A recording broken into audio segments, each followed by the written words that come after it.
It is madness to end the 2024 MLB regular season as the New York Mets are locked in a three-way tie for the final two NL wildcard spots with the Braves and the Padres. The Mets, they lost to the Brewers in Milwaukee on Friday night. 8-4 was the final score. So let's talk some Mets baseball. We're going to do it with two of the biggest Mets fans that I know. First up, Al Cintron, the great host on WFAN, and Anthony Rivera, you know him, hosting the Subway to Shea podcast. Both guys join me now. What's going on, guys? How you doing?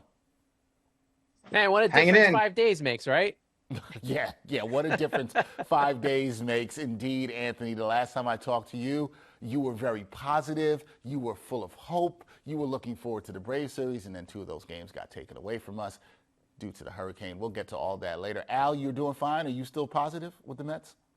Yeah, I'm good. It's just the Mets never make it easy, no matter who's the owner, no matter who's the manager, no matter who's wearing the uniform. And I see Anthony's got his playoff beard going, so let's go. I like that. Playoff beard, all right, in playoff form. Those are good vibes. Al, I'm going to start with you on this. We're going to talk about Friday night's game because the Mets lost. There were some questionable, and that's me being nice, and I think some fans would agree, calls from the home plate umpire, Ramon De Jesus. Carlos Mendoza ejected in the fourth inning of this game. Rough night for the Mets, but what do you make of what went on with the umpiring, and how does this team shake off what was a rough Friday night?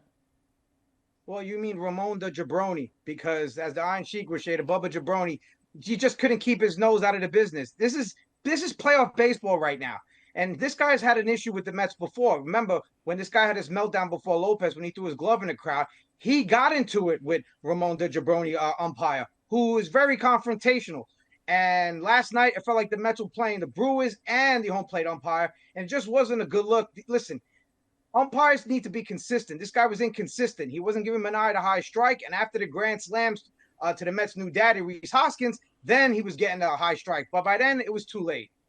Yeah, it was too late. You see the frustration that we're seeing right now on that non-strike call to Francisco Alvarez. Really rough one there. And Carlos Mendoza, he made sure he got his money's worth there. But it's a tough one, and the Mets are going to try to bounce back in the final two games of this series. Anthony, the Mets on Friday, they also had a potential injury scare as Francisco Alvarez left the game with back spasms in the seventh inning. The team, they just got shortstop Francisco Lindor back in the lineup. So how big of a blow would this be for the Metropolitans if Alvarez isn't good to go for the final games of the regular season? I mean, it would be huge, especially considering the fact that over the last 7 days, he's got 3 home runs, he's got 7 RBIs, he's slugging .833. You really need as many bats as possible because even some of the bigger bats are not producing right now. You got Francisco Lindor doing his thing, even though he's coming back from the back injury. Mark Vientos has been the only offensive output for this team in the Braves game and in the Milwaukee game. So the Mets really need Francisco Alvarez's bat in the lineup. And I say bat because I would, if he's healthy, I would put him at DH. He allowed 5 stolen bases last night in Milwaukee, and the jury is out on him, and Milwaukee knows what to do. I would put Luis Torrens at catcher to try to mix things up a bit and have Francisco Alvarez DH. All right, that is very important. You're right about those base runners being able to go off on him. Hopefully Alvarez is okay and can play in the final two games of the series. So speaking of those final two games, last thing I have is for both of you, because so much of the focus will be on the Mets potentially having to play a doubleheader with the Braves on Monday to close the regular season. But for you both, what does this team need to do over the next 2 days in Milwaukee to put themselves in a good position if they have to play the doubleheader in the ATL on Monday? Al, start with you first on that. What do they have to do? Remember the milk cartons back in the day? Have you seen this person? All season long, I've been asking for Pete Alonso to wake up. Wake up. He has the quietest 30-plus home runs in the history of Met baseball, and we've had some quiet ones during his franchise's history. It's time for him. Pete, wake up. Carry this offense. Francisco Lindor, you know why his back hurts? Because he's been carrying the offense most of the season. Mark Vientos, what can I say about Mark Vientos? He's carried this team as well. Nobody expected him to have that production at third base. I begged for him to get at bats. I guess he must have upset Buck Showalter or his family, and he wasn't getting at bats, whatever the case may be. But I need the Mets big bats, namely Pete Alonso in a big spot to hit a big home run and carry this team to the playoffs. All right, calling out Pete Alonso, saying that Francisco Lindor has been carrying the offense. That's why his back hurts. I see what you did there, Al. I like it. I see what you did there. Anthony, what do the Mets have to do? What do they have to show you over these final 2 games against the Brew Crew to feel good about their chances heading into Monday? Well, Al's right on top of it, right?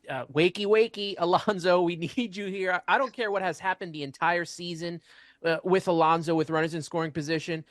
Take care of business these next 4 days. We really need his bat to hit with, runners in scoring position.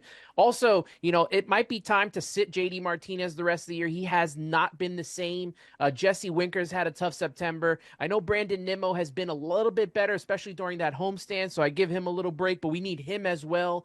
And it's all hands on deck with the pitching staff, right? We need more from them. Obviously, Sean Manaea and Luis Severino did not have good outings. Not entirely on them, but it was a struggle for them. Need them to go, these pitchers to go more than 5 innings to limit the bullpen, because they're not going to have a day off, right? They're going to have to pitch in this doubleheader. And the if, I think, is out the window when it comes to the Monday doubleheader. They will be playing these 2 games. And then after that, if they make the playoffs, they're going right to either San Diego or Milwaukee to play more with no days off. So that pitching staff is going to get taxed. All hands on deck is needed. And big thing here, stop the run game. Stop them from stealing bases.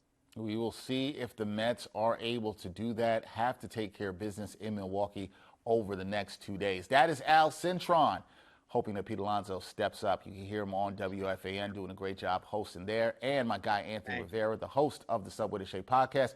They're 2 Mets fans hoping that the Mets punch their ticket to the playoffs over the next few days. Guys, thank you for the time, and we'll see if the Mets can keep the good vibes and positivity going with the fan base. Thank you so much. Thanks, Dexter. Let's go, Mets.